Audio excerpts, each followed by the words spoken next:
Hello. Hello, Catherine. Hi.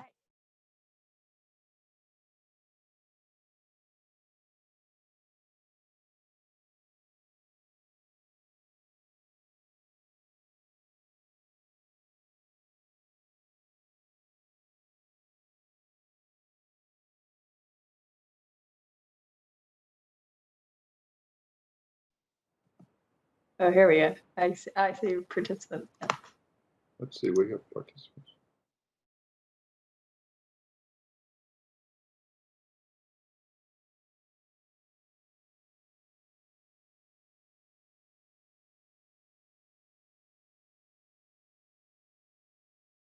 Everything that's in preview, so I'm just going to open. I can put that up at the proper time.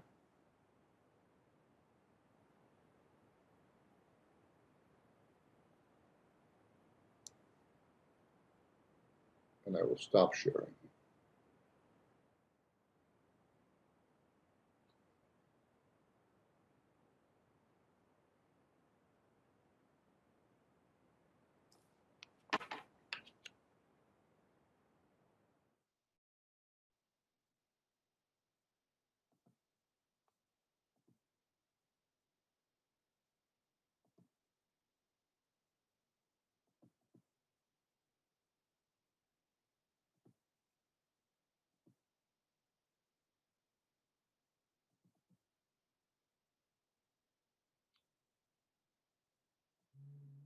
Samantha Dynowski, and we have, looks like Ilker Budak.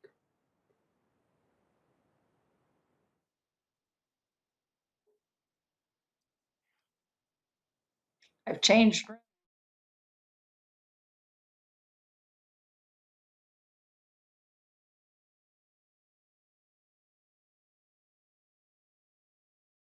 Dinner. Hi everybody, this is Ilker Budak. That was correct pronunciation.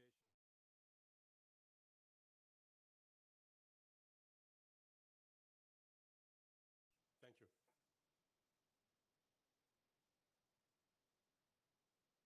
Oh, there's Joe.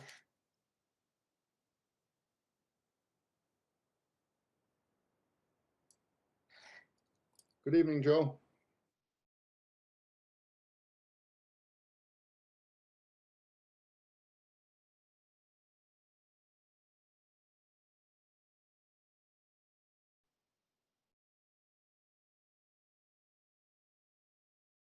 I don't know if any of you have had the chance to look at the evening news, but it looks like Storm Laura is a hurricane category 4.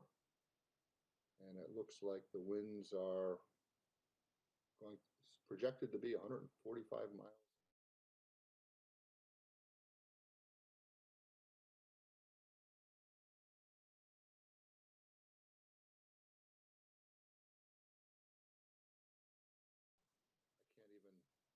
I can't even imagine.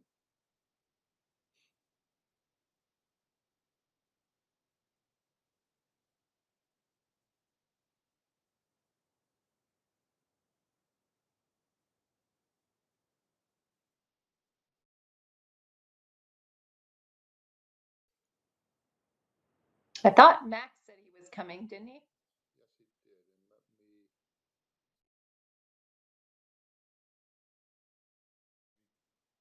Hey, Joe, how are you? Hey, Joe. What's Simsbury doing? School. Simsbury is the same hybrid model.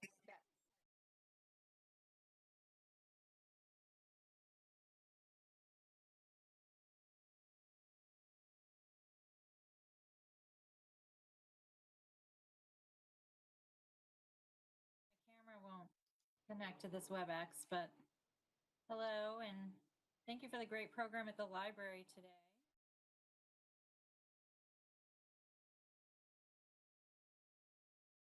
Hi, Sam. Joe. I just texted Max de Boisson, and maybe we'll give him a few more minutes, and then otherwise we'll start. And even though I think these meetings are somewhat difficult in this format, I kind of want to practice and keep things moving along, even if on a minimal basis.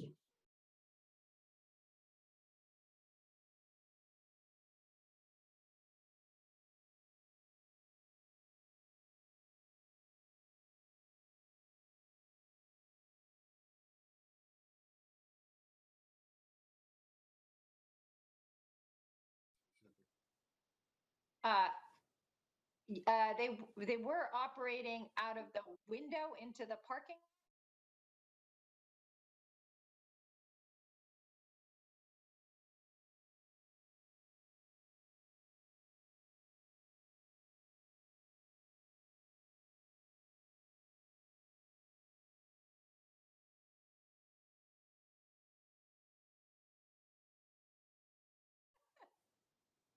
Love it.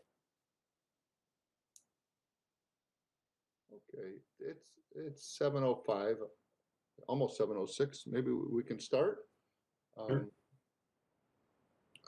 Let me just briefly say, I think we are being filmed by West Hartford TV.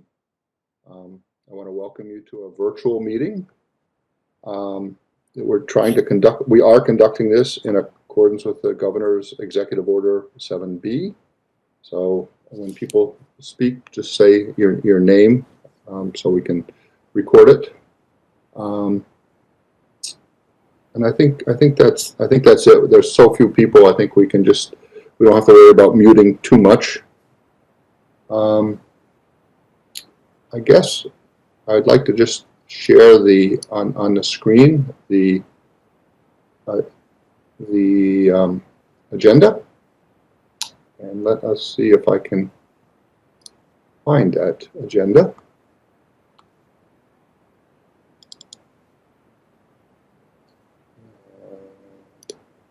Let's see. Preview. I think. Are you seeing the agenda this evening? Yes. Yes. Okay. And I think we can see each other over, at least on my screen, over to the right. So I'll leave that up unless it becomes distracting. But in terms of the roll call, we've got Catherine, we've got Joe Campanella, we have Max de Bosson, we have Bernie Pelletier, and as residence attendees, we have Ilker Budak and Samantha Dynowski. Catherine sent around the minutes from our July 22nd virtual meeting. Could I get a motion to approve those minutes or comments on them? I make a motion to approve. A second. All in favor? Aye. Great. I don't know what I would have done if somebody had objected, but we'll cross that bridge when we come to it. We've had some communications and a couple events. Most recently, this afternoon, the West Hartford Library, working, Samantha Dynowski set up a community outreach on our energy plan. We had, I think, 17 attendees with a pretty lively chat and discussion.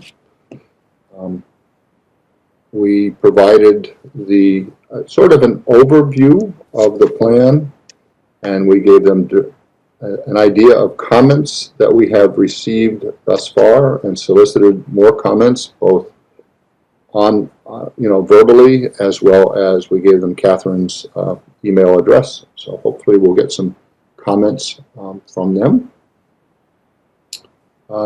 Samantha, if you are able to talk, anything you would add to that description? I would just say I know the library had 55 RSVPs, and it sounded like Maura, the program manager for events, was going to send out a follow-up email with a link to the recording. And I think any other links we can provide her will probably be helpful. yeah, it was really great. I really appreciate Bernie and Catherine you taking the time to walk through the plan, share it with people. There was a good conversation in the chat and good feedback. It seemed like there was interest potentially in some folks making comments. So all in all, I think it went really well. Thank you so much. Thank you. And Thanks, Tim. we did, there were several follow-up items. I think we had one individual request a link to Home Energy Solutions audit website, and I think it was Catherine and Samantha both responded to that. There was some discussion of heat pumps, so I sent around a link to the New England Energy Efficiency Partnership guide to buying heat pumps to that group. So hopefully this will be the start of a more community involvement. I am going to stop sharing this item and see if I can't pull up the next item, which is that we have the Connecticut Energy Network as a seminar on Friday. So I just want to, let me see if I can find that. Unfortunately, one gets used to Zoom, and so when I switch over to this software, I have a little bit of difficulty finding things. But Bernie, while you're looking for that, I just wanted to welcome Ilker. Am I saying that correctly? And he contacted me and asked me when we were meeting and was very interested. Ilker, did you just move to West Hartford or you've been here a long time? Feel free to unmute yourself and tell us a little bit about yourself. I think you're still muted. Okay, can you guys hear me? Yes. Yeah. All right, perfect. Sorry about that. So, yeah, I have been living in West Hartford since 2006. Yeah, it has been a while. So, the reason I want to reach out and participate actually, since my graduation from the university, I have been almost exclusively in energy business. That means over almost 25 years now. And I have worked on the project management side and the design side and every aspect pretty much. And I'm currently with Siemens on the energy side. And I'm pretty much interested and involved actually on all the topics, energy related topics. And I even did a small microgrid system actually in my basement myself. So I want to participate to understand more the topics and how you guys are working and everything, and down the road to see if there is any contribution I can make. And if that happens, I'll be more than happy. Thank you. Thank you. Welcome. Thank you very much. And microgrids is something we're very interested in, but have not been able to do much of anything. So if we have to start in your basement and work outward from there, we're okay with that as long as we start. I think I found the PDF. I just want to let people know that this seminar is around, and I will send it. I will send it around to all of you. But it is on the home energy solutions and the recent activities of the utilities to make home energy solutions audit free and dramatically increase a lot of the rebates. A little of the backstory for that is that during the COVID shutdown of the home energy solutions process, the money from all of our electric bills and from the RGGI funds continued to go into the coffers, but nothing was going out. So they actually have a bit of a surplus, and they definitely want to spend it on the right for the right reasons. And so they have increased. They've lowered the copay to 0 for the home energy solutions audit, and they've increased insulation rebates, heat pump rebates, all sorts of stuff. So we have 4 really good speakers. We have Larry Rush from UI. He's going to talk about the home energy solutions process. Lorenzo Wyatt is actually a home energy solutions contractor, and he also is pretty skilled at dealing with barriers such as asbestos, lead, mold, vermiculite, etc. So he's going to touch on that. We hope that Brenda Watson from Operation Fuel will be able to talk about home energy solutions audits for renters. It turns out that she has, because she's the head of Operation Fuel, she has to go to Pura for a specific event. So she might have to turn her speaking spot over to Amy McLean from the Acadia Center. I think in either case, it's a win-win.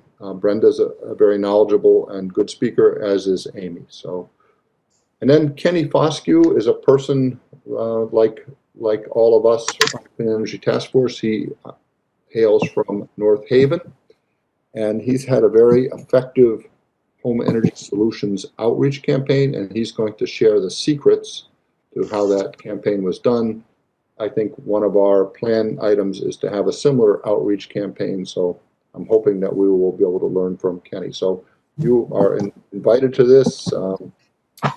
We're going to have people from DEEP. It's even possible that one of our interns has reached out to her professor, who happens to be Rob Klee, the former commissioner of DEEP. So it's possible we'll have Rob Klee attend. Who knows?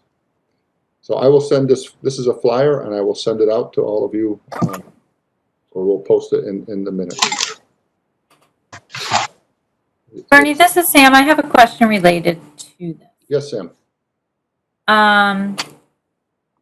Because this is 2 days from now, probably it would be impossible to get this out through the West Hartford listserv, but I think the general information about Energize Connecticut's home energy solutions, both the free home energy audit and the deeply discounted insulation and other things that are happening would be useful for folks in the town to know about. And I'm wondering if it's possible to get that out on the email that goes out. Do folks subscribe to the email list? Maybe it already has. So Sam, this is Catherine. So that was my immediate thought too, as soon as Bernie shared this with me. I think our plan, as you can see in the flyer, Bernie's targeting energy committees and community leaders. This is not necessarily geared towards general consumption. We need to broadcast the changes in the program, especially that it's free and the incentives have gone up. Bernie and I were thinking we'd wait till after this seminar on Friday, and then maybe Kenny already has some promotional materials developed, or we can create some quickly, at least to get that initial message out while, and broadcast it as much as we can while we hopefully work on something a little bit deeper. yeah, that's great. Thank you so much. I think, most people probably don't know how beneficial this is, and to get it out on the listserv would be really helpful. Just as an aside, I myself, I've had several audits, but I think it's been a number of years since I had my last one. So I did sign up for one. And I'm just looking at the email that I got on July 30th, but I have not heard back yet from the contractor that does this work to schedule the appointment. So I'll have to follow up with them. I'm just wondering if they're getting slammed or just trying to recover from the last few months. Sam, I think it's, well, first of all, your instinct to broadcast this widely is actually the reason that we set up this seminar to go to community leaders like the folks who are on this call.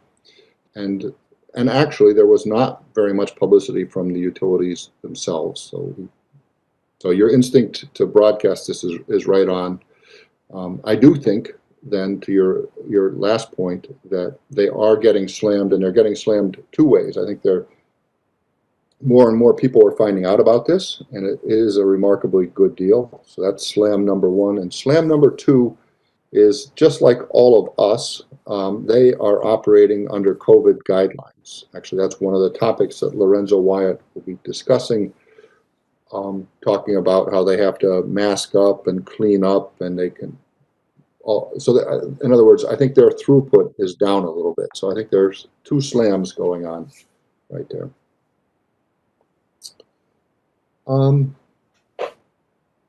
Catherine, we got a couple, you have received a couple communications from residents. Do you want to take us through what you're hearing on items C and D?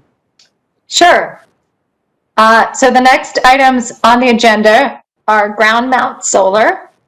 I received a nice phone call followed up with a letter from Susan Prehar is her name. I don't think I could share it on my screen, but I'm not going to for now.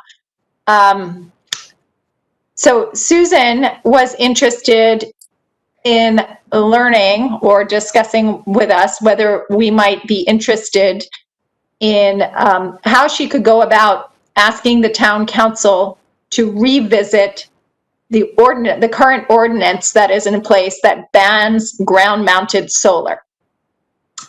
And she understands, so the history of this is that in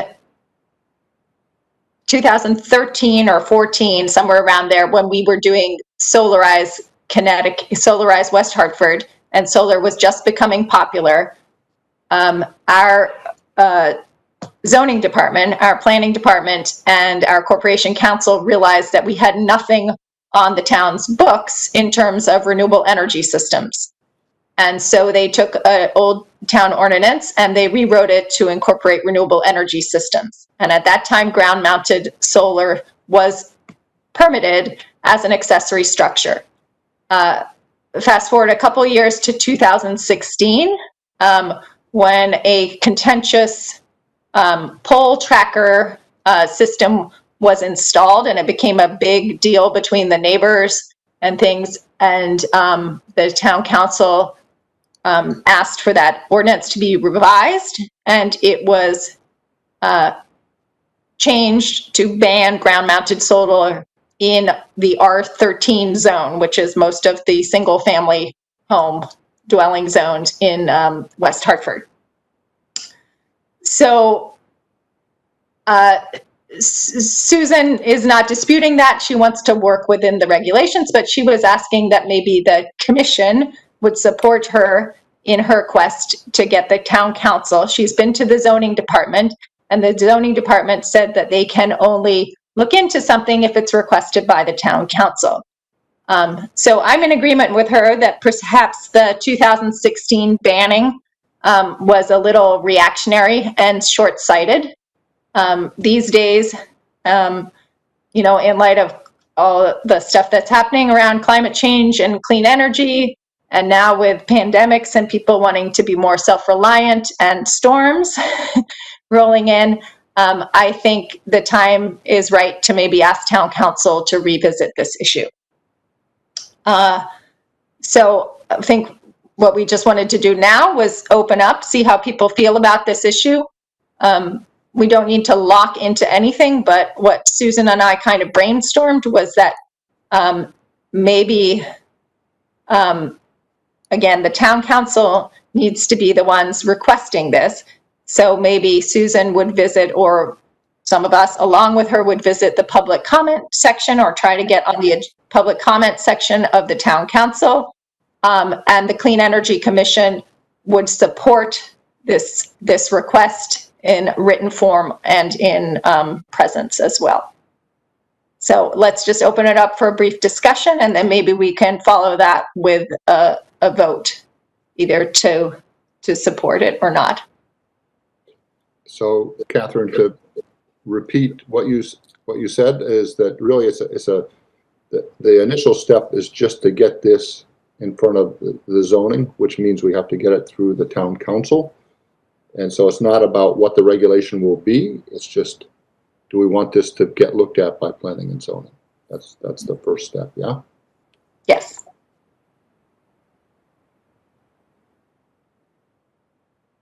So certainly from my perspective, I'm well aware of the pole tracker. I live maybe a mile from it. I understand why people reacted the way they did at the time they did, but I think that the complete ban on ground mounts in a wide area of the town is something we should certainly revisit.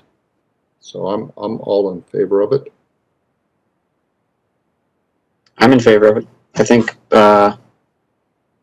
if it's a system sized for a residential house, it's not through some commercial sale contract or something like that. We don't have to worry about it getting too big, and some permanent modern structure on somebody's property is not a problem to me. And these days also, I mean, ground mount solar takes various forms. It's not always a pole tracker. It doesn't even have to be your standard ground mount system. Actually, the one that Susan sent me a link to is more artistic. It's one of the solar flower arrays or something like that. And again, this is not to decide what should go in, what should not go in.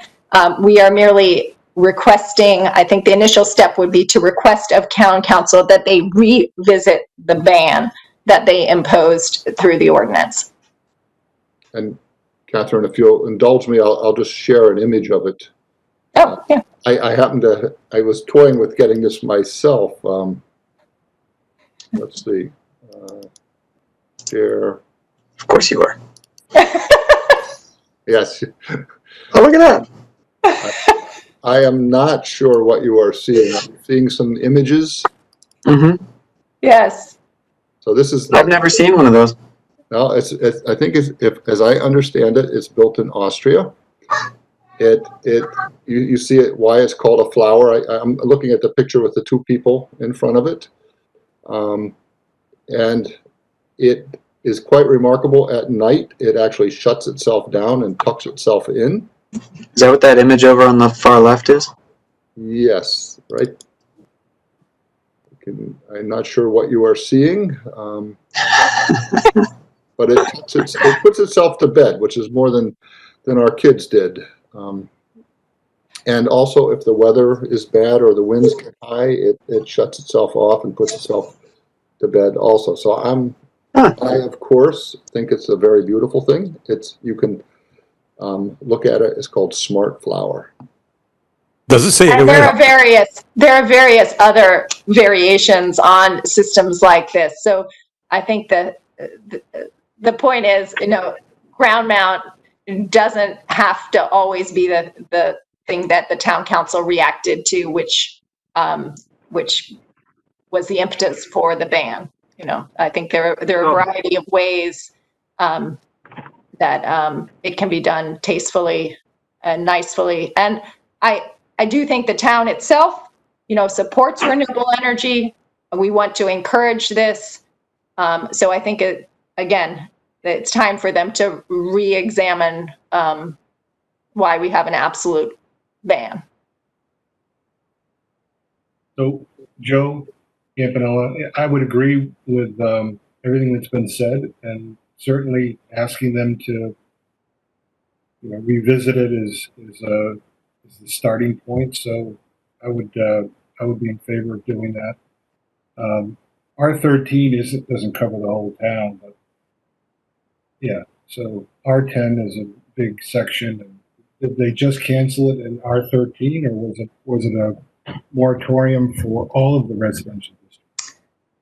I can't remember the specifics. I think some of the outer lying residential regions that are more rural, it's still allowed. But we will, before we write a letter, we'll be clear, or we can just be vague and say throughout, it should be allowable throughout town. I don't know, but we can figure that out. Yeah, and thinking, not that we have to get into this now, but thinking about, they should allow something as large as a garage. If they, even put it on a garage roof. Why not build a structure and put it on the structure? So it should be, I think, allowed, like they allow accessory structures. And there are height limitations. I think that probably would have nixed this pole mounted thing. I don't know how tall that was, but And they don't live forever, right? People aren't building, a stone edifice or something. It's a 20 to 30 year thing, and then it'll be gone. It's not forever. Yeah. So it sounds like we're good to put the awesome might of the West Hartford Clean Energy Commission behind this proposal and support this resident. Yes. And just to be clear, so it was actually coincidental, but I had a second resident call me today after I had a conversation with Susan last week, who was thinking of expanding his current array and also inquired about the status of that ordinance. So I don't know whether that's an indicator of more interest, but we now have 2 outside residents who have asked the same question in the last week. And I think some of the impetus might be the high Eversource bills that people are getting recently as well. So it's Sam. I have just a question because I don't know enough about this. So is the ground mounted moratorium only for residents? Because I'm thinking about the parking lot array that's at Bank of America. So and I don't know enough about. That was installed before the ban, but most commercial installations as well as school installations would be special use permits, I think, so they would not be under the same ordinance. But again, I am not a zoning official. These would all be questions for Todd Dumais, our town planner. That's why I feel like our commission should limit itself to just asking the council to request this issue be re-examined, and then it would be up to the planning and zoning department to investigate, convene, and potentially rework the ordinance, hopefully with our input. Thank you, that's helpful. Catherine, I'll add the high Eversource bills are one impetus. The decline in the investment tax credit, the federal investment tax credit, which is going down programmatically, I think it ends up at 10% by 2022. Don't hold me to that, but it's going down every year. So that's another impetus. Also, anybody who pays attention to the Pura dockets will see that once again, net metering, which is the program that I have my solar under, may be replaced by something called a feed-in tariff, which could be better, could be worse, but most likely will be worse for future solar owners, even though people like myself will be grandfathered in. So I think there's multiple reasons why people would be looking at it now. Catherine, before you go on, a few folks have joined us. We have Christine Feely. Welcome, Christine. We have Julia Farber. We have Stephen Sack. And we have someone on the phone, call-in user, says call-in user number 2. Can you just identify yourself who's on the phone? You'd have to unmute yourself. I called in on my phone, so the call-in user that could be. I don't know if I don't see my name showing up, so maybe I'm just call-in user. Okay, that is certainly you, because I can see that your little microphone turned green when you spoke. So welcome, Christine. And Catherine, I'll turn it back to you to talk about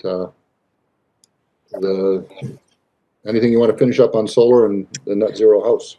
Well, for the solar then, I would like to make a motion that the Clean Energy Commission support requesting the town council to re-examine the ordinance banning ground-mounted solar, and that we potentially write a letter in support of that, and support Susan Prehart in her efforts of the same. Is that about right? I think you got close enough for government work, Catherine. That we would offer support to the planning and zoning team, whoever's putting this together. We could offer some assistance. I'll second that motion. And I will vote yes on that motion. Yes. Commissioners? Aye. Aye. Okay, You're great. So the other item I just wanted to mention briefly, just so you all are aware, Bernie and I have had some email correspondence with a West Hartford resident who is planning to build a net zero home in town. So that's kind of exciting. It's just in the preliminary stages right now. But we said we knew this commission would be very interested to keep tabs on the progress and get any updates. So I just wanted to let you all know that that is going on. and Exciting stuff. and in the process of talking about that, we realized that I guess pre-COVID, whenever that was, seems like forever now. Fellowship Housing, which is a public housing project in the north end of West Hartford, was looking at a passive house construction, and we probably will follow up on that. But from, I think, our perspective, this is a really favorable element, and I'm pleased that they reached out to you, Catherine, because I think we can support them, and hopefully we can, if they're willing, we might ask them to sort of keep, maybe we can make some sort of programming out of this so other residents can learn from their experience.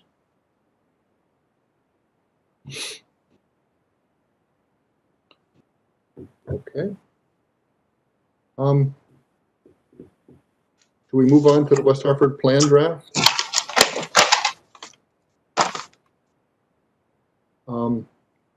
So where we are on that is we're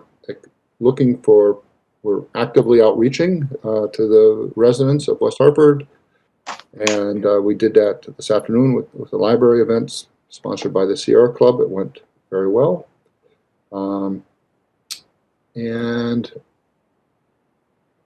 my hope is that we will get a substantial amount of commentary which we can react to, and I might be a little bit optimistic, but I'm hoping that we can draft it up and bring it back to the commission so that hopefully at the end of September we will have a draft that the commission can accept, and then we can pass it.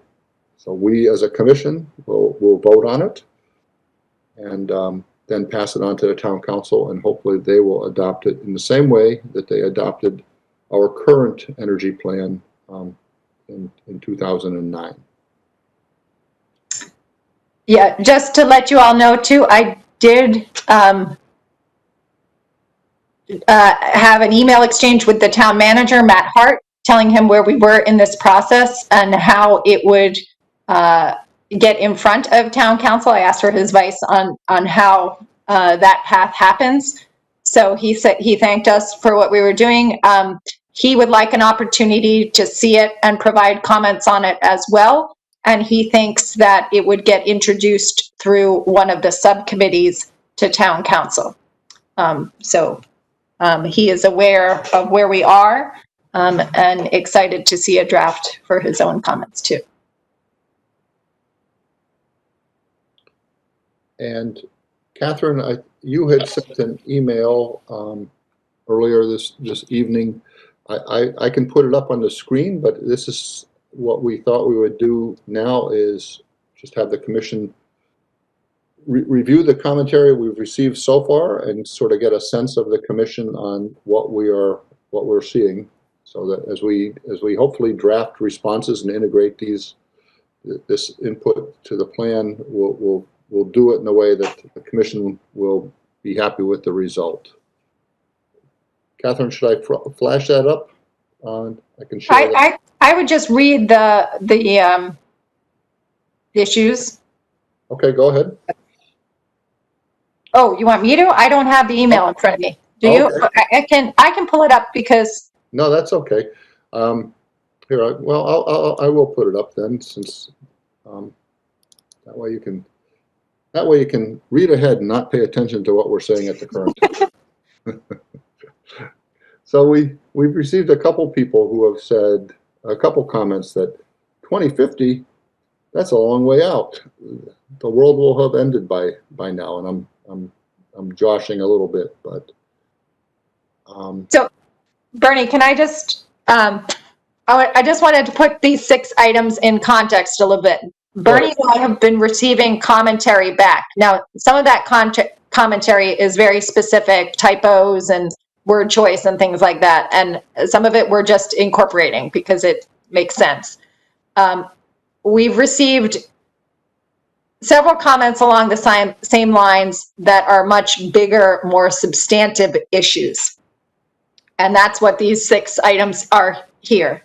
So what Bernie and I thought we wanted to do on this meeting was just throw out these 6 kind of broad concepts and get feedback from a variety of people, and not necessarily the people who have put forward these issues, because we've heard their perspective, but throw it out to the commissioners and any public who is on this call as well, because this is a community developed plan.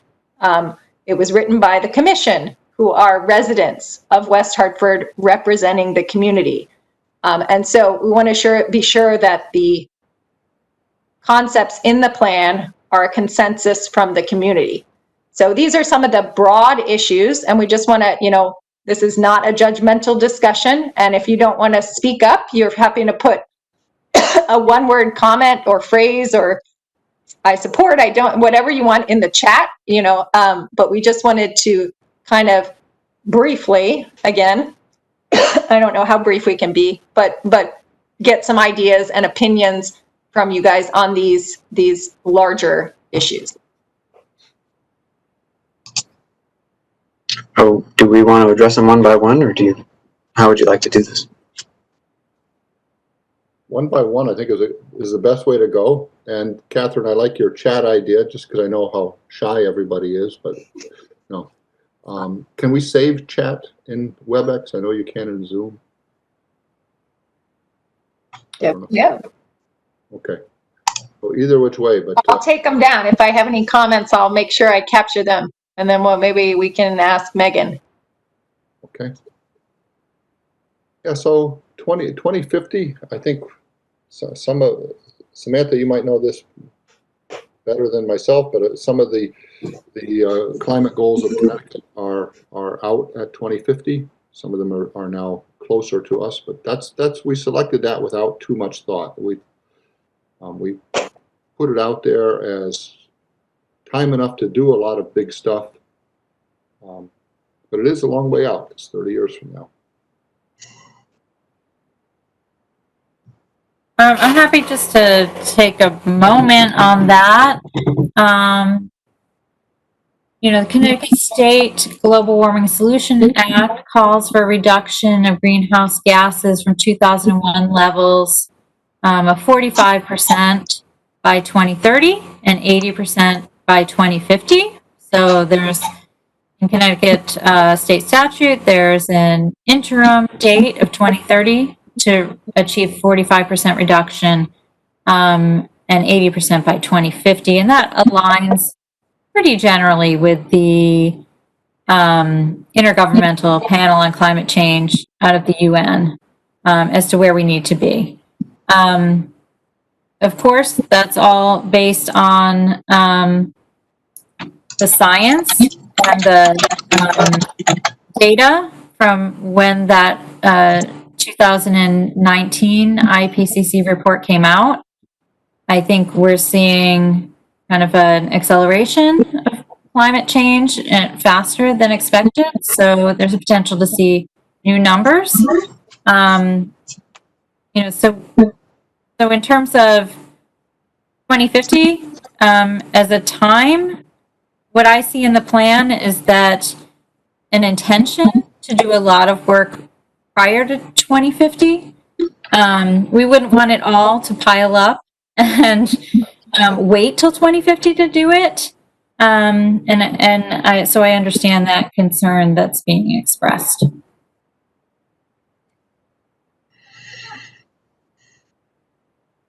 Max, I know that you work in in carbon sequestration and funding carbon sequestering projects in agriculture. Mhm. Is there any wisdom that comes out of that sector as to timing that would be relevant to this? I mean, I don't know. I'm sympathetic to the argument that we need to solve this before 2050, but I'm also pragmatic that some of the things we want to occur, we're not going to get them to occur sooner than 2050. So I think it's a pragmatic thing to have that long-term goal, because it at least tells you what you're driving toward, as long as you've also got short-term goals along the way. Mm. And West Hartford, we are a small town in a small state in one country in the world, right? So we need bigger wheels to turn to really solve the climate crisis. West Hartford isn't going to solve the climate crisis, but we can do what we can. And as long as other towns are trying to do what they can, it'll move the needle. I agree. From my perspective, I think of this more as just a gut feeling rather than a scientific analysis, because we don't have the capability of doing that here at the town level in West Hartford. We don't have a greenhouse gas inventory yet, or a big scientific analysis. So for me, this is more of a gut thing. And as Bernie has said before, I'd rather set the visionary goal a little further out and over deliver than under deliver, on our interim goals. So I think 2050 is fine to keep with, as we have in the plan, some interim short-term goals, and the idea that the plan will be refreshed and those goals, the interim goals, can be pushed harder if we make more progress than we think we are, but keep the visionary goal far out. Yeah, that's a good conversation. Max, I'll double back on your point. West Hartford most certainly is not either the sole cause of the climate crisis nor the sole solution. To some extent, what I believe our role in West Hartford is we are a town blessed with people such as are on this call. So an amazingly smart and able populace, some degree of wealth. And I think of us to some degree as icebreakers. In other words, not that we could get to zero emissions tomorrow and the world would not know or care, but I think they might look upon us as an example. So I think explaining maybe why we're doing it would be a good thing to add to what we've already said.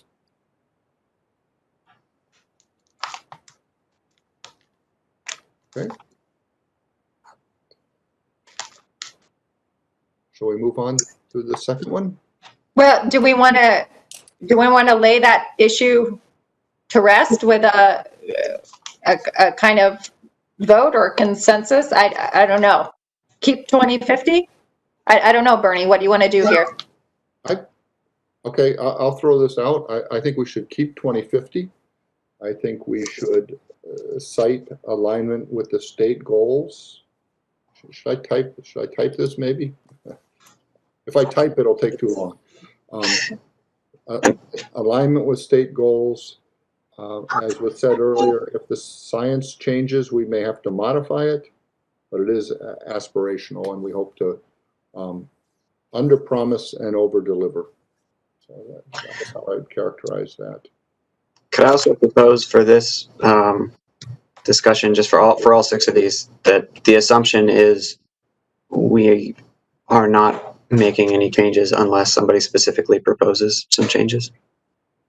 Yes, yes. So actually, Max, I think you're correct. Maybe we should not decide anything. I think the intent of discussing these issues right now is just to get some opinions out there and not make any decisions. So maybe that's a good idea for today. Okay.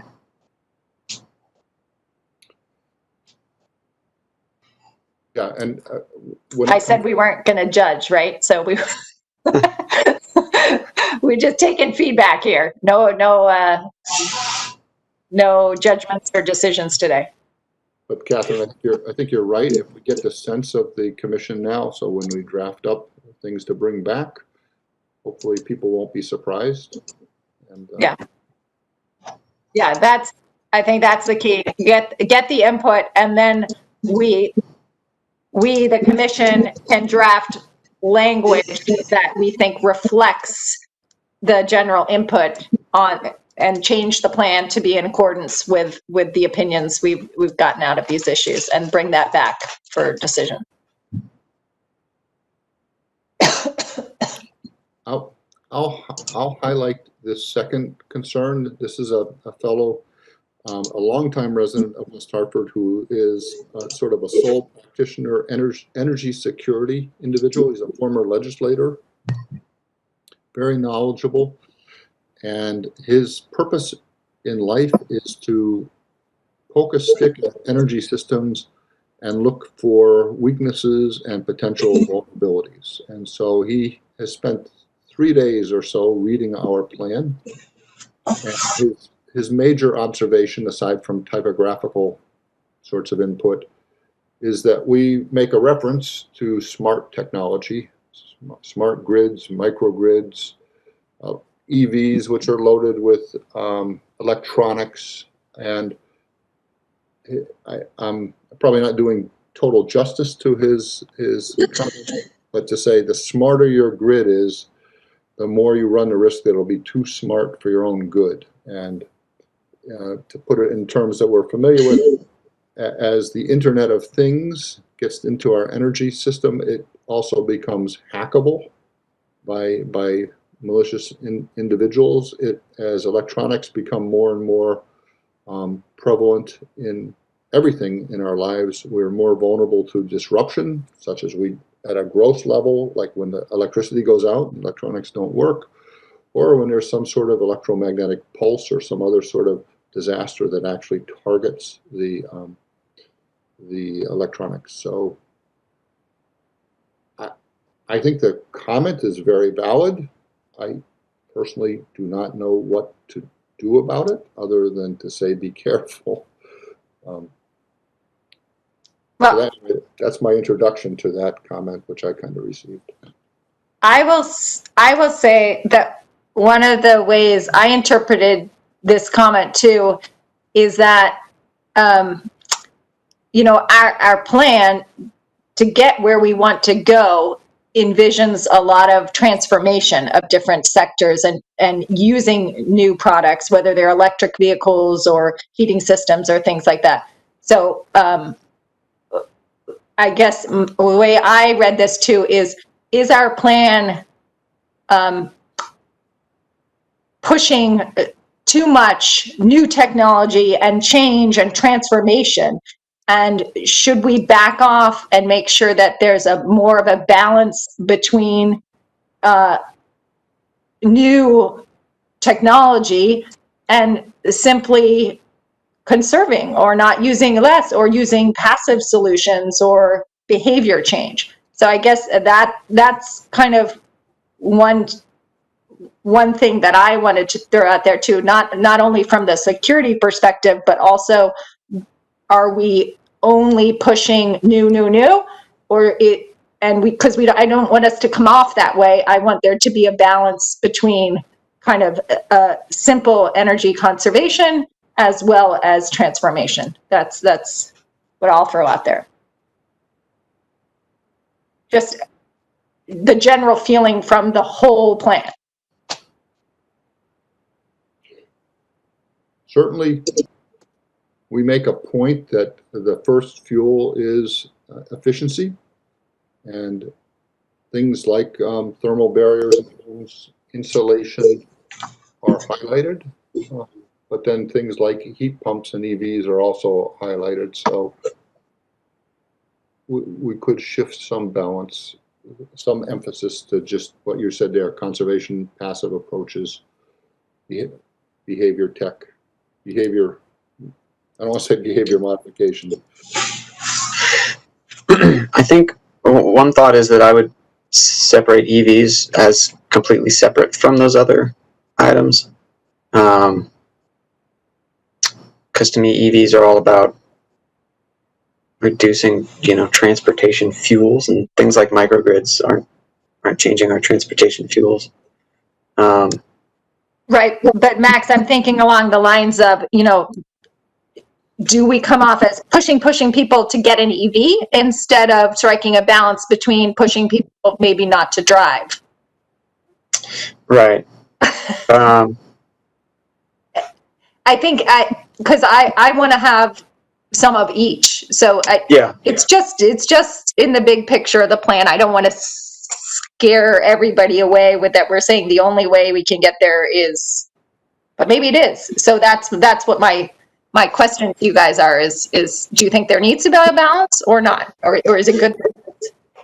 Yeah, I think it's been a while since I looked at the plan document itself, but I mean, if there's a way that we could make it more explicit that there's a prioritization, because I would totally agree that, reducing consumption should always be the first priority, and things that help reduce consumption should be the first priority. But I think, what we find is we're not in an urban area where you can just stop driving cars. So I think EVs are the answer in that regard.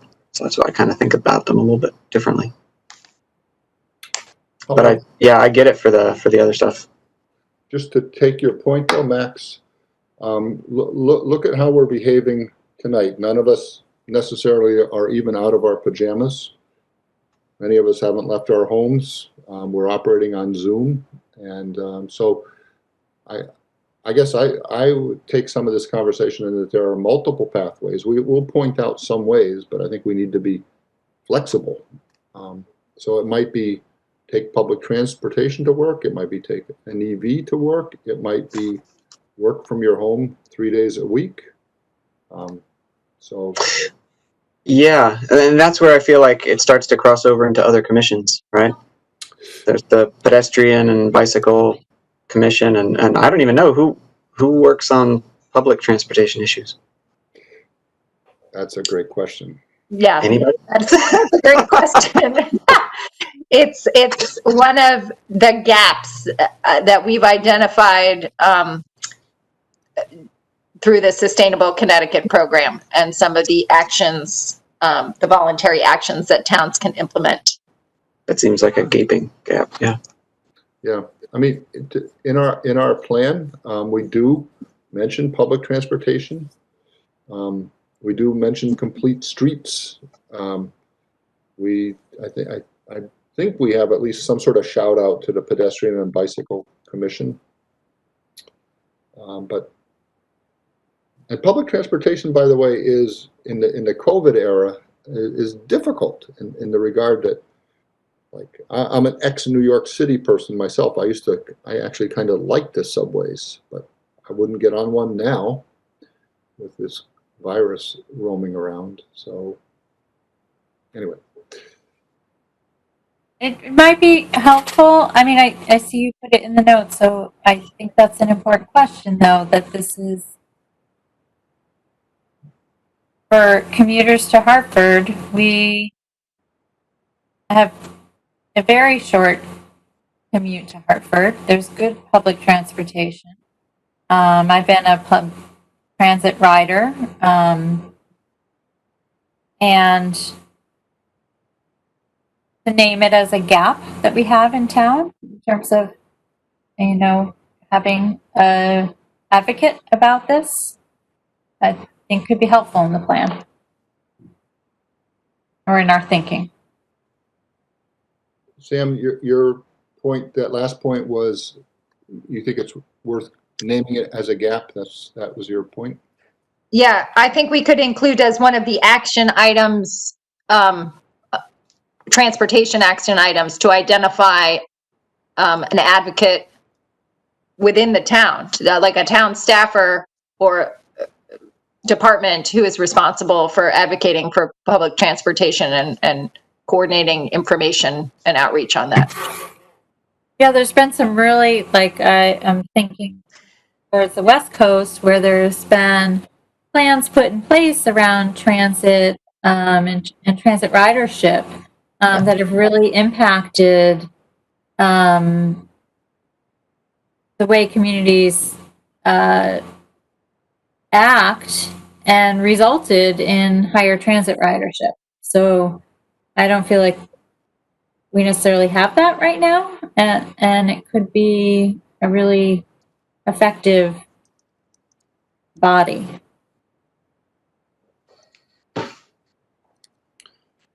Yeah, and we do have an example in town, namely Fast Track, where it's transit-oriented development along Park Street, and I don't know how that all came to be, but I don't see it expanding outside of that realm, but maybe I'm wrong. So. Yeah, but to your point of a plan, I think the examples I have from the West Coast is planning to get a certain percentage of single car drivers off the road and onto transit. Delivered results. Okay, so you're okay. Well, I like this idea of multiple pathways. I think not only for the transportation, but for the other issues that are under number 2 as well. So we'll think about making sure that we don't overstress new, smart, transformative ways of doing things, and at least mention other options. That there's some balance between the two perspectives in the plan.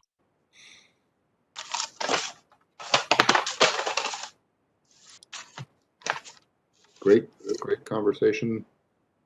Okay, to move on to 3. So in the plan as written, bear with me one second.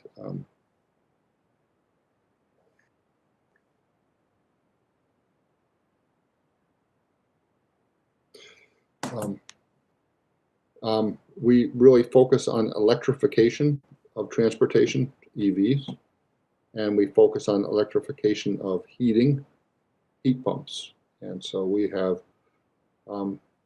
got a couple comments there. One, we have not any, we have a reference to alternative low carbon pathways, but we don't specifically call out biofuels as one of those. And we don't really have any commentary on, I'll call it renewable fuel, non-heat pump heating technology out into the future. So, and we have, well, I'll save the comment on transportation for the next bullet. So let me just introduce biofuels as they are manufactured here in Connecticut, down in New Haven, using waste oil and some waste products. As I understand it, we don't consume all that we make here, and actually California takes our excess biofuels. So we produce more biofuel than we currently use. So it's a domestic product.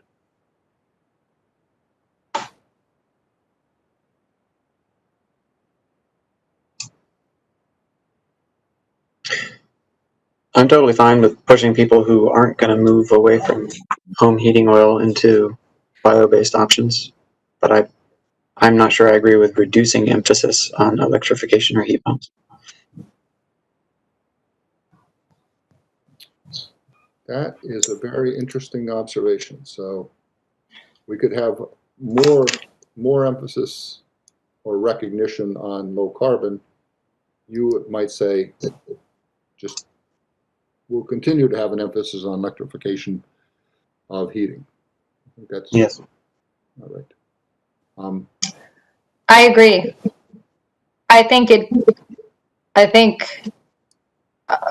don't think we can just offer one solution, because I think there are people who can't make that jump. Either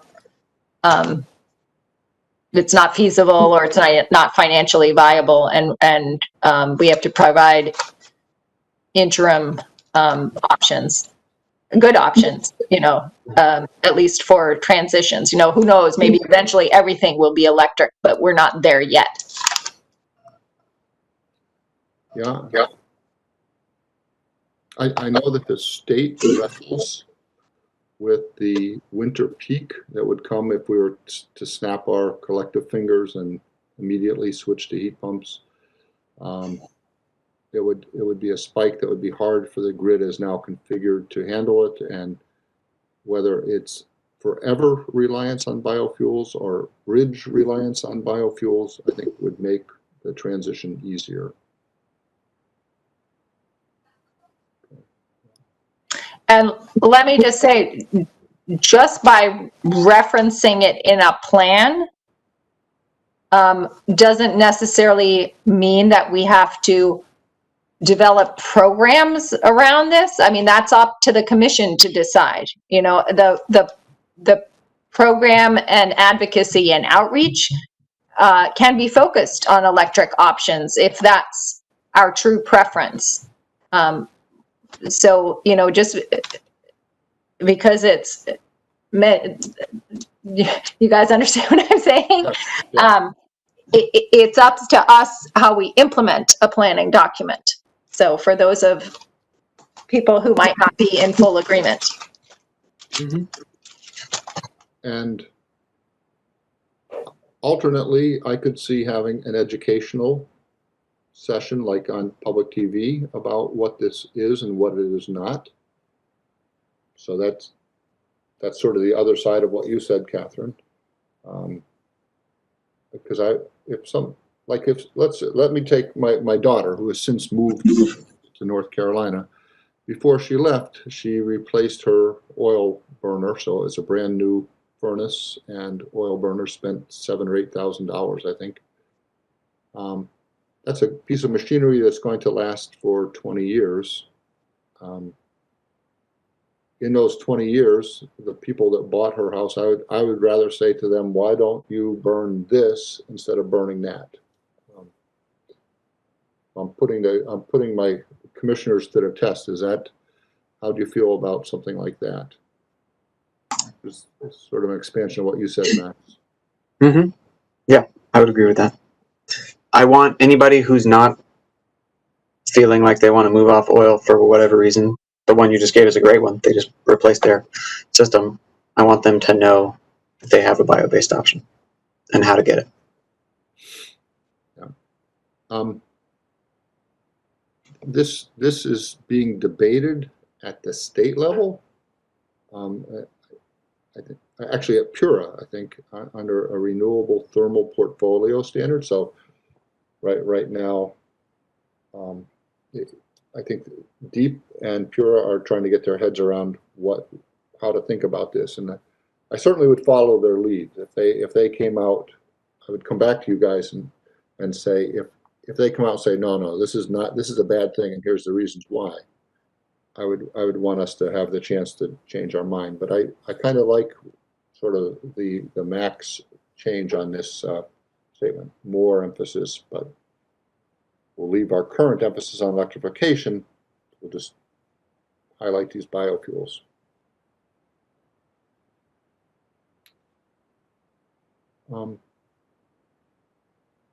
If it's okay with the group, I'll go down to transportation, which is really kind of a mirror of the heating. So when if you think of all the heavy machinery that you see, it can be buses, it can be garbage trucks, it can be the town snowplows. All these pieces of machinery they're going to last at least 20 years. They're expensive. There are increasingly electric options. I am a big proponent and fan of electric buses, whether they be school buses or public transportation buses. But at the current time, they are 3, perhaps 4 times as expensive as a diesel, and the diesel is going to last a long time. So Mr. Sachs, who I think is still on the call, gave us some examples of cities. New York City, I think, has begun to use biofuels in all their diesel fleets.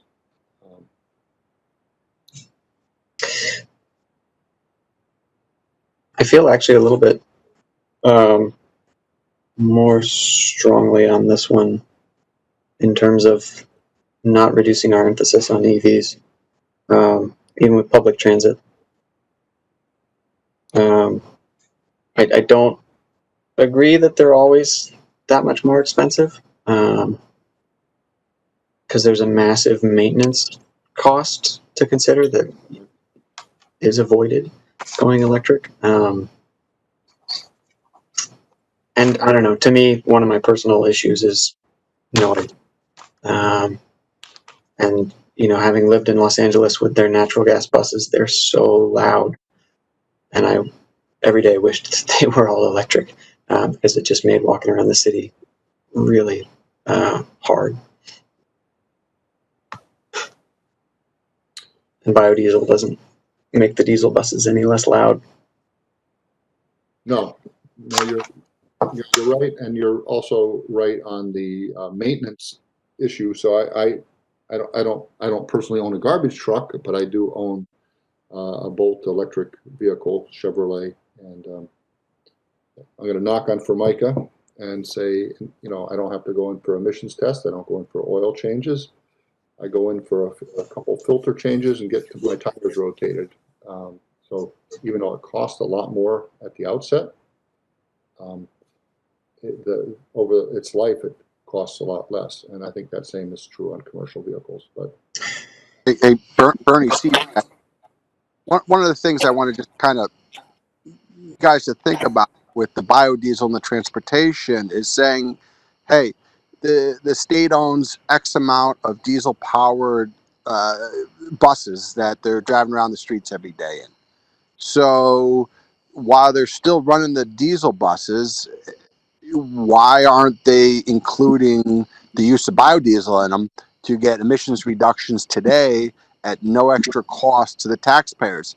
If they feel that an EV bus is better in the long run, then okay, that's one thing. But while they're still running 90+% of the buses on diesel fuel, why wouldn't they use biodiesel made in Connecticut? And at a B20, you've got an enormous amount of emissions reductions with it at no cost to the consumers, but not stopping the purchase and replacement of EV buses over time if that's the thing to do. I think that makes perfect sense. Yeah, I would follow up on that, Bernie, with just kind of the turnover rate for vehicles. So I think an important thing is to think about, as the Clean Energy Commission has done over time, in terms of rooftops. When school rooftops are getting and municipal building rooftops are getting addressed, taking that opportunity to think about solar. It's similar with vehicles. You know, we have vehicles in the town fleet, also in transit buses that operate in our area, and contracts that we have with school bus fleets. And so they may not be turning over right now, but I think over time we need to, address in this plan how we're moving to electric over time. Yeah, so so Steve's comment, while still running equipment, why not run biodiesel? And then perhaps the way to think about this is to view electrification as a turnover strategy. It's time to replace, pursue electrification. And I think that's the bones of a coherent strategy there. I'll throw one thing into the mix that really has nothing to do with West Hartford, at least not directly, but I even at 2050 or 2060, I still think if people are still flying in airplanes, they're going to want a fuel. I don't think, as much as I love Elon Musk and all that, I don't think we're going to have electric 737s or 747s. So it might be that in the interim, we use our French fry oil to power our heavy machinery. As we successfully eventually electrify, we divert to the aviation sector. So to me, I'm looking into the future and I don't really know what I'm talking about, but that's at least how I think of it.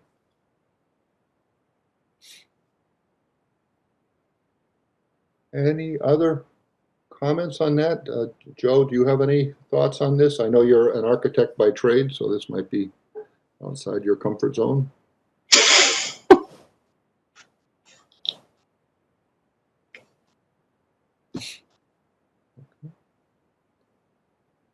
Okay, is that? Well, No thoughts. This is a Sierra Club comment. We point out with some pride that we are 100% renewable at the municipal electric supply this year. One lever that Catherine and town council pulled to make that happen is they bought renewable energy credits. So just to clarify, we have not done that yet. The plan is to do that. But I do support this question. And it's a question that I've had for many, many years. this trade-off or tension, if you will, between who owns the RECs on renewable energy installations. The idea is that you can't officially claim to be powered by renewable energy unless you own the renewable energy credits. Now, when the town installs solar, or we participate in a virtual net metering arrangement, which we do, we don't own the RECs. We do have the solar, it's generating, it's behind the meters, our buildings are using the power, but you cannot officially claim that because we sold the RECs either back to the utility or to the solar developer who installed the array. So to me, I agree. I much prefer on-site renewable energy, regardless of who ons the RECs. The point is to have local generation. You know, that generation's in the system. On some level, maybe at some point in time, this whole concept of owning the RECs will go away. I don't know. But it's a question that does come up. Do we care about making an official claim?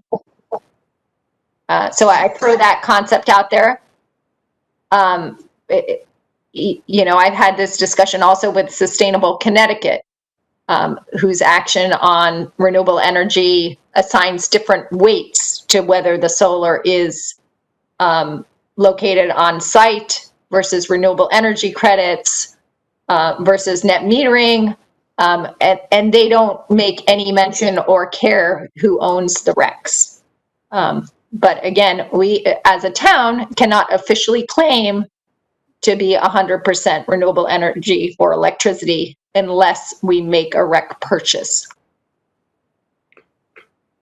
Bernie, if I could just add, this is Sam.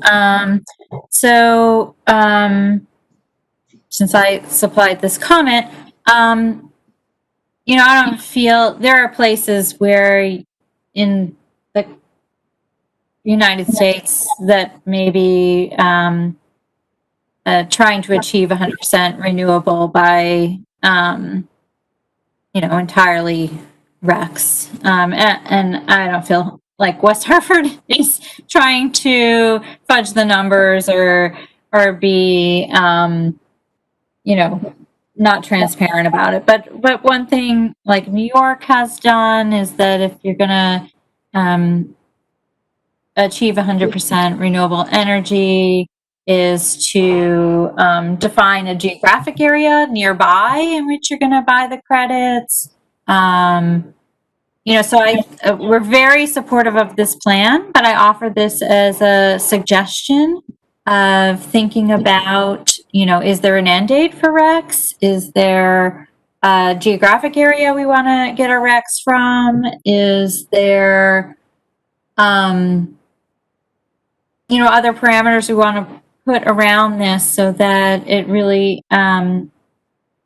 promotes the kind of local energy that I think we're all trying to get to.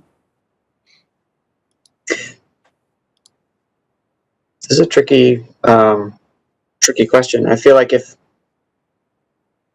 heard both of you say, you know, at some point, maybe we won't have to have the discussion about RECs and that'll go away. If the solar is behind our meter, then we have the power to make the question of RECs go away, right? By not selling them. No, or by we don't. purchasing them ourselves, right? Yeah, it's not financially viable to do that. Right. So it's possible, but we couldn't do solar unless we sold somebody else the ability to claim that they did solar. And so we shouldn't make any claims about being solar because we sold that claim to somebody else. Right, we can't. And to me, it's, you know, a geographic region is helpful, but if it's not powering your facility, then it's not powering your facility, and all the electrons are the same at that point. Yeah, I don't know. It's a tough one, but obviously we can't do it without RECs right now. And if we're selling RECs, I don't think there's anything wrong with us buying RECs to make our claims, but we shouldn't make claims on solar that we sold the RECs on. Other than No, we got the solar installed, but we shouldn't claim that. And that's, we would never do that. Yeah, I mean, we would never make a claim that any of the solar energy that comes off our installations is powering our buildings. So what I'm saying is, in this plan, we have tracked the number of solar installations on our buildings. That's a metric. That in a sense shows that we are hosting, and we explicitly state we do not own the RECs on most of these installations. But we track the number of solar installations that we have on our buildings and how much they output. So that can be the focus of our metric tracking. It shows that we are a supporter. Yeah. So that's what I'm saying. Do we, as a commission and in this plan, want to kind of change our emphasis and what we're tracking in terms of renewable energy?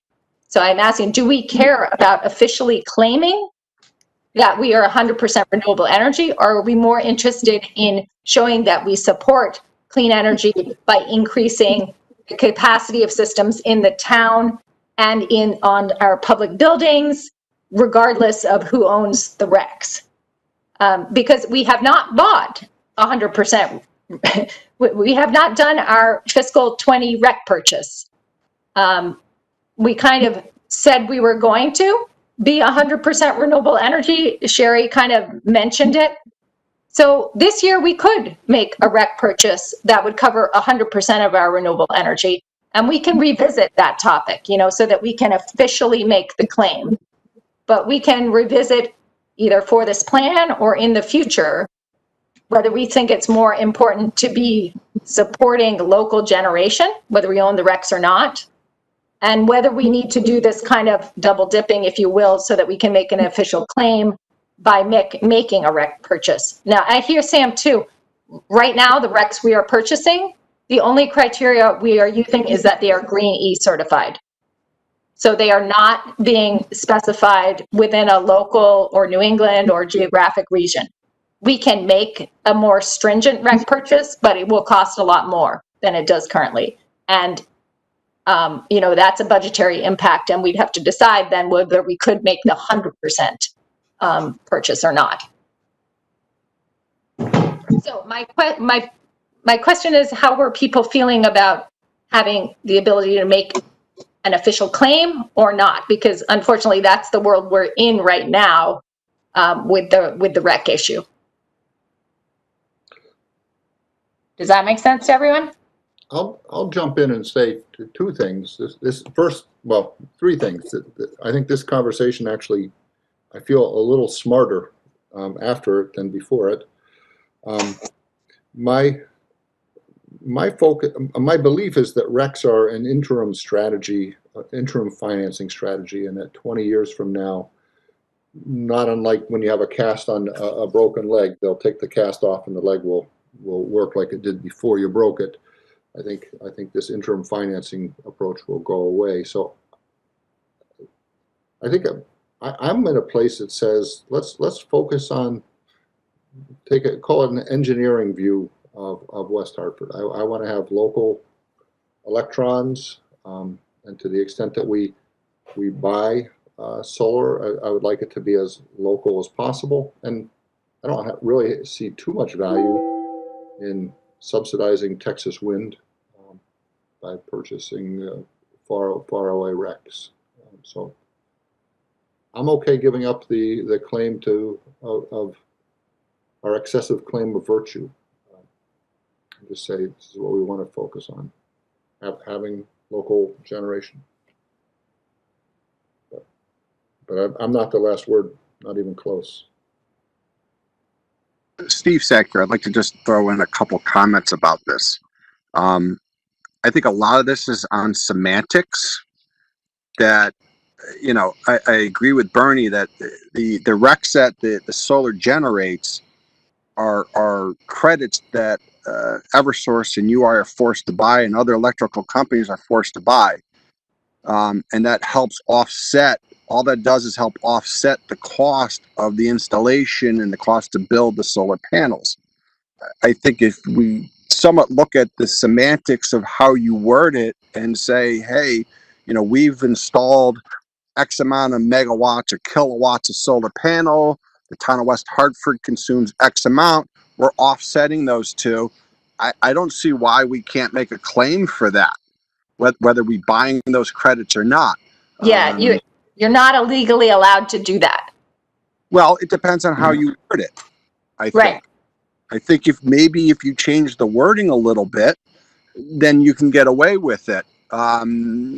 Because I think we should take credit for installing the solar and putting up the money and doing all the work for that. We should be able to take credit for it. Just because we sell the RECs off, it shouldn't have anything to do with it. At the end of the day, we're consuming, electricity made by solar panels. We should be able to take credit for it. And it shouldn't be taken away from us just because part of the financing package was selling somebody else the RECs with it. Now, it does come down to cost today. In the last year or so, a Class 1 energy credit's gone from about $7 to $45. It's getting very, very expensive to buy locally made Class 1 credits now to offset that stuff versus buying a windmill credit out of Texas that doesn't do much for us. I think we need to look more locally, and maybe wording it a little differently that allows us to take credit for what we've installed. Yeah, so the wording is that we have so many arrays and they produce so much, and we can do that.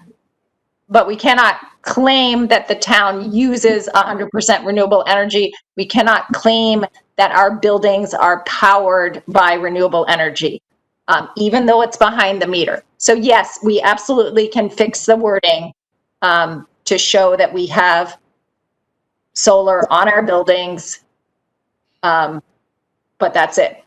But the solar panels And the amount of energy that's being produced. And people can infer what they want from that, but we would also and we can also explicitly state that we do not own the RECs. We could probably do that as well, but unfortunately, we can't change the way the system is right now. So we have to stay within the boundaries, because I certainly don't want the town council or Sherry or to misrepresent any claims in a public town document. Yeah, so I think we're in if I heard that right, I think we're in agreement. Taking credit maybe means, maybe we can't explicitly take credit because that would say we own the RECs, but I think we can, by our deeds, we can track our use and track our production and say that indeed we've installed this, we've done the work, like Steve said. No, we have not installed it. It's as third parties put it in, right? Mm-hmm. Yeah, but it's on our facility. It's behind our meter. Maybe that's a better way to say it. Catherine, do you think you have the ability to needle? Yeah, I mean, I think what I'm getting from the sense of this is that people support more local generation than the idea of RECs from Texas Wind. So I think we're all on the same page there, that what's more important to us is having it locally. And I agree. I wholeheartedly agree. That's why we do it within the town, and that's why we're promoting it to our residents as well. So unfortunately, there's this semantic issue around RECs, but who knows what the future will hold. So we'll deal with it for now. But I think I'm getting the sense from everyone on this that citing it locally is most important. And I guess one of the things, I don't want to even come close to deceiving anyone, and I certainly don't want to have us as a commission have Sherry or the town council say something that's misleading, because this is tricky. Yeah, we have friends at the EPA's Green Power Partnership. When it comes down to it, we can have them review the language that we finally come up with to make sure we're not making any false claims. We are a member of the Green Power Partnership because of our REC purchase. And I've had conversations on this subject with them as well. So we can have the language vetted before we finalize it. I think That's great. I just, had no sense that there would be false claims, but just wanted to make sure that language is very clear, and I'm glad to hear you're vetting it as we move forward. Thank you. Okay, if it's okay, we'll move on to the last bullet, which, Catherine, you were observing. It came up today, and it's come up in some of our comments. Yes, well, you guys can read it right there. A lot of, whenever we present the plan to different groups or get feedback, there seems to be a lot of interest and a lot of comments and questions related to things that are not in the plan. So the climate and energy implications of and it's primarily centered around food, whether it's, getting people to eat lower on the food chain, or why doesn't the town have a food waste recycling program, or issues around recycling and waste disposal. So there seems to be a lot of interest in topics beyond where we drew the boundary in this energy plan on kind of buildings in the residential and commercial sectors, and transportation, and then the adoption of clean energy. We just, this has come up time and again. There seems to be a lot of community interest around those particular topics. So just the general question, again, to revisit, do these sectors, topics belong in this energy plan? Or do we still feel that our boundary is correct for now? And then at some point in time, with more input from different commissions and different people in the community, this plan might get expanded. Our energy piece of it might get folded into a broader sustainability or climate action plan.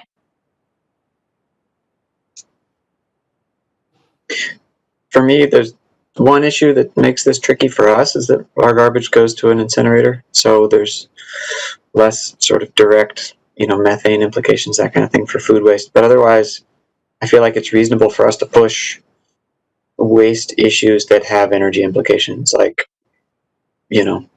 food waste going into the digestion facility in Southington is a good thing. Food waste going to composting that might offset, synthetic fertilizers is a good thing.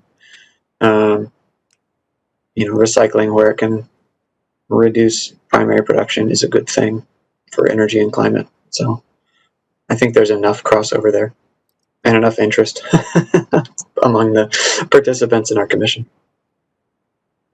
But without us turning into a sort of waste policy commission, because that's not us. So my original, I thought originally when we drew our boundary, there was interest in not getting too far away from our core mission as a clean energy commission. And that if it wasn't a program or outreach effort that we would take primary responsibility for, and I feel like, food waste and trash and are a little bit out of our scope, and there might be another commission that would take primary outreach responsibility for that. And that's why we drew the boundary where we were. But I'm just throwing it out there. I mean, we're happy to include more, but I'm not an expert in those areas, so we'd have to pull other people in, not only to develop the content, but also then to implement the actions.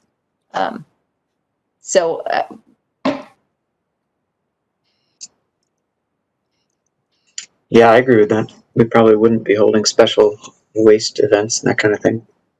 Could be something we mention in our communications. Steve, my only comment is, Catherine, do you have any updates on the trash to energy plant in Hartford to give us direction as to where we could be going or thinking about with this, or is it just still up in the air that we don't even know if that's going to continue or not? I don't know. I have not been tracking that. I know Catherine Bruns and our Director of Public Works have involved in that, so I can check in with them. But we don't send our waste to the Mira trash incinerator. Is that correct? No, we do. We do. No, we do. Oh, we don't? No, I don't believe we do. I don't know. We send to Covanta in Bristol. Yeah. So, but trash incineration is one of the, it's a class 2 energy resources. It's one of the dirtiest energies there is. There are plenty of other options, and I know Catherine has been working really hard to on recycling and other ways of reducing waste that are so important. And if we implemented those, we wouldn't need a number of these trash incinerators. What I know about the Mira plant is that they had requested from the state somewhere near $300 million to renovate that plant. Deep, and the governor said no. And so next steps are for Mira to come up with an alternative. From Sierra Club's perspective, we want to see the plant shut down and not replaced with something that would be equally bad, like a gasifier or other facility, and instead to do some strong zero waste policies in all the towns that are sending their waste to Mira. With strong zero policies, we think, there would be no need for that plant because we'd be diverting waste like compostable materials, recyclables, and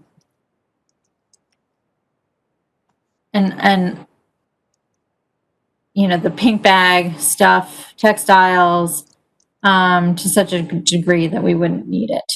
So it's very important that the town sending waste there, there's a signal for them to change behavior.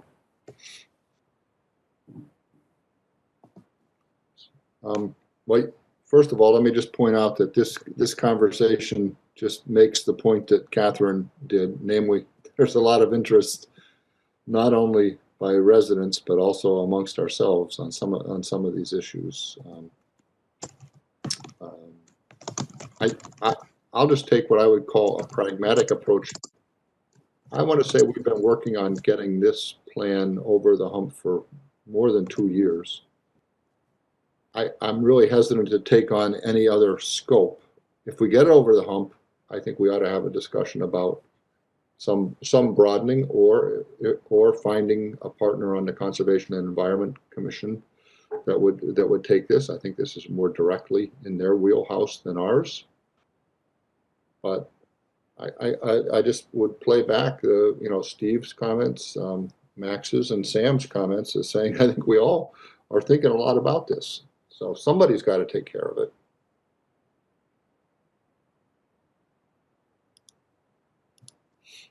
I agree. I mean, I think it all should be in here, and I think we probably should have done a broader plan. Is my gut reaction, but just as Bernie said, it'll take a while to incorporate that, and maybe it's best to leave it for another iteration. It very well may be that, when it gets to the town manager and the town council level, that they want to put that stuff in and they ask for that. And we do need to incorporate it before or change this into a broader sustainability plan. But I agree that they're hot topics. I think they should be in here, but I'm hesitant to change it right now. Not for any philosophical reason, but simply because I'm tired.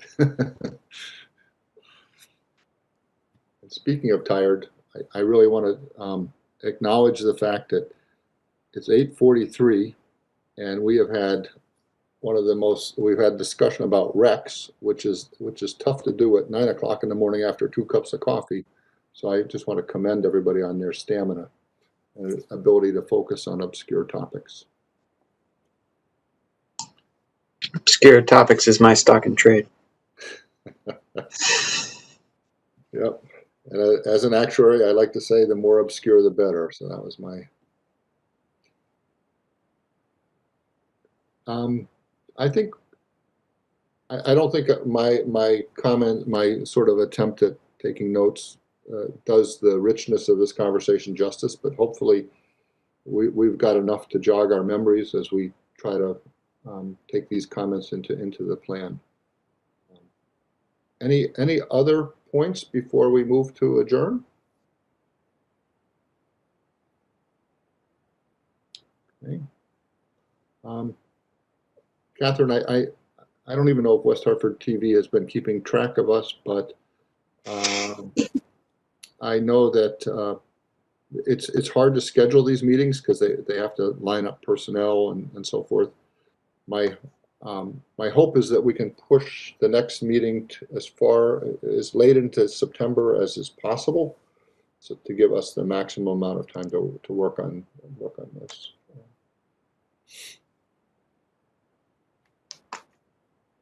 Okay. Okay, I will talk to the town clerk's office. I know they'll be happy for us to take a Wednesday instead of whatever Monday we do have scheduled. It seems that getting West Hartford TV, who we need, there are a lot of meetings on Monday evenings. So a Wednesday is better for video recording. So we'll pull everybody for a Wednesday date later in September. Okay. Thank you very much. Ilker, have we discouraged you from attending in the future? Actually, just the opposite. I'm very encouraged. Actually, I'm keep attending. It was a very good meeting. Thank you very much. And guys, thank you all. I appreciate everybody that took the time.